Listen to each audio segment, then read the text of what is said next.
নামত দালালি নচলিব নেমচু নেতা তহিদুর মুর্দাবাদ নেমচু গোট গোলাপ রাব্বানী মুর্দাবাদ পথ নির্মাণের নামত দালালি নচলিব নেমচু নেতা তহিদুর রহমান মুর্দাবাদ নেমচু গোট গোলাপ রাব্বানী মুর্দাবাদ নামত রাস্তা নির্মাণের দালালি নচলিব সংগঠনের নামত দালালি নচলিব সংগঠনের নামত রাস্তা নির্মাণের দালালি নচলিব মুর্দাবাদ নেমচু মুর্দাবাদ নেমচু গোলাপ ৰাব্বানী মুৰ্দাবাদ দুৰ্নীতি কৰা বুলি কৈছে। তেওঁলোকে ইয়াতে আহি ঠিকাদাৰক লগ ধৰিছিল।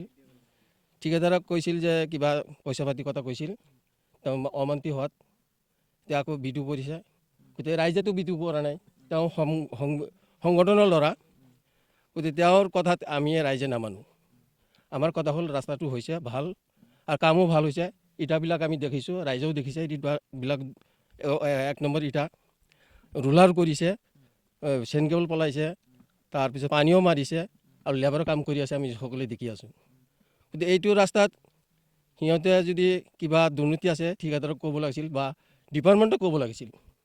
অকলে ফটো মাৰি দিয়াটো আমি নামানো আৰু এইটো আমি নস্বাত কৰিছোঁ। আৰু আমি আমাৰ MLA ছাৰক ধন্যবাদ জনাইছোঁ।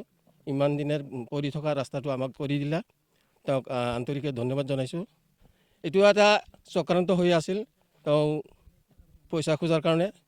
আৰু MLAৰ এগেষ্টটো কিবা কৈছে, নেমচু বুলি কৈছে আৰু।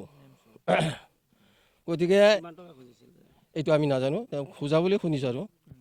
গতিকে আমাৰ তৰফৰ পৰা তেওঁ বিচাৰ লাগে আৰু ৰাস্তাটো আমাৰ হ'ব লাগে। ৰাস্তাটো ঠিকাদাৰ বন্ধ কৰিছে, গতিকে আমি তেওঁক অনুৰোধ কৰিছোঁ ৰাস্তাটো আমাক কৰি দিব লাগে। আৰু DC ছাৰক আৰু CO ছাৰক আমি অনুৰোধ কৰিছোঁ যাতে এই তদন্ত কৰি কাম ভাল হোৱা বুলি আমি দেখিছোঁ। গতিকে তেওঁলোকে লাগিলে পৰিদৰ্শক কৰি আমাৰ কামটো কৰি দিয়ক, এইখিনি আমাৰ মূল কথা। হয়, তেওঁ ছাইডতহে জুখিছে, মাজতো আৰু জোখা নাই। যিটো মাজত জুখিছে, এতিয়াও আপোনালোকে চাব, জুখি দিব পাৰিব, আমি লাগিলে জুখি দিম। গতিকে ছাইডত যিটো জুখিছে, যিটো ছাইড বাম হয়, সি আচলতে নাজানে ছাইড বামটো কৰাৰ কাৰণে তাত যে খালী থাকিব লাগিব, সেইটো খুদি দেখাই দিছে। আৰু কোনোবাই দুৰ্বৃত্তকাৰী 2-4জন আহি সিহঁতৰ পাৰ্চনেলি মনোভাৱ নোহোৱাৰ কাৰণে ক'ৰবাত খান্দি অলপ হেৰি কৰিছে। এই ফেচবুক বা আপোনাৰ পৰ্টেল কিবা মিডিয়া চিডিয়াত এইবিলাক দিছে, কিন্তু সেইটো নিশ্চয় আমি জানো যে সিহঁতে সেইখিনি ভুল কৰিছে। আৰু নেমচু বুলি ক'বলৈ গ'লে এতিয়া বেয়াই লাগে, সেইখিনি মই আৰু আপোনালোকৰ মাজত নকওঁ, কাৰণ আমাৰ জাতীয় সংগঠন, আমি ক'লেও বেয়া হয়। আমি সেইখিনি ক'ব বিচৰা নাই। জাতীয় সংগঠনটো জিন্দা থাকক, মই সেইটো নকওঁ, কিন্তু এইবিলাক কামত যাতে সিহঁতে বাধা নিদিয়ে, কাৰণ এইটো ৰাইজৰ খুব এচেঞ্চিয়েল ৰাস্তা। আজি চাওক, সিহঁতে 4-5জন মানুহ ল'ৰাই এইটো কাম কৰিছে। আজি আপোনালোকে ইয়াতে চাই আছে, প্ৰায় 100-150 মানুহ ওলাই আহিছে। কিহৰ কাৰণে ওলাই আহিছে? মাত্ৰ ৰাস্তাটো লাগে। এই বিধায়কজনে যে এই চেংচনটো দিছে, তাৰ কাৰণে আমি বিধায়কক অশেষ ধন্যবাদ জ্ঞাপন কৰিছোঁ যে এনেকুৱা ৰাস্তা যদি এই আমাৰ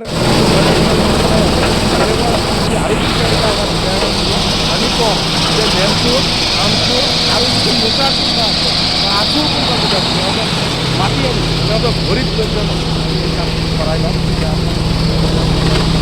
পাব্লিকৰ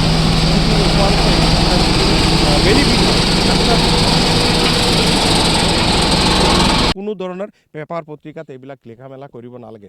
যিহেতু এইটো আপোনালোকে ভালদৰে জানে, MG এনৰেগাৰ পইচাটো পাইপলাইনত সোমোৱাৰ পিছত 6 মাহতো হ'ব পাৰে, 2 বছৰ পিছতো পইচা হ'ব পাৰে, কিন্তু ৰাস্তাটোতো লগে হৈ আছে। সেইখিনি আপোনালোকে চিন্তা কৰিব লাগিব। যিসকলে বাধা দিছে সেইগিলা মানুহতে এইটো ৰাস্তাত নচলে, আমাৰহে চলিব লাগে। ইয়াৰ এৰিয়া নহয়, ইয়াৰ মানুহ নহয় সিহঁতে, নাজানো দূৰৰ পৰা আহি আপোনালোকৰ কি জানো। এটাই শুনা পালো নেমচু আছে, ৰাস্তাটো বন্ধ কৰিব বিচাৰে। সিহঁতে এইটো ৰাস্তাত বোধ কিজানি একদিনো নাযায়, আমাৰহে যাব লাগে, আমাৰহে কষ্ট কৰিব লাগে। এতিয়া যদি কোনোবাই তেনেকে দূৰৰ পৰা আহি আপোনালোকে ৰাস্তাত বাধাৰ সৃষ্টি কৰে, আপোনালোকে ৰাইজে নাই নিদিওঁ। ৰাইজে কি কৰিব? ৰাইজে বাধা দিম, আমি ৰাস্তা হ'ব লাগে।